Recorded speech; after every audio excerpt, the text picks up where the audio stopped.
கர்ணன் கொடை தர்மம்.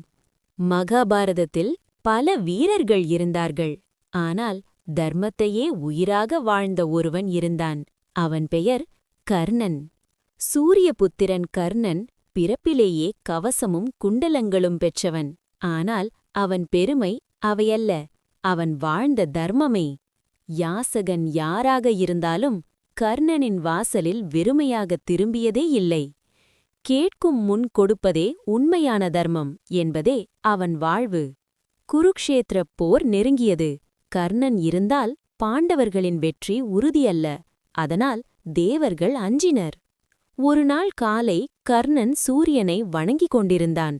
அப்போது ஒரு யாசகன் அவன் முன் வந்தான். அந்த யாசகன் கேட்டது தங்கமல்ல, நிலமல்ல, கர்ணனின் உயிரைக் காக்கும் கவசமும் குண்டலங்களும். மரணம் உறுதி என்பதை அறிந்தும் கர்ணன்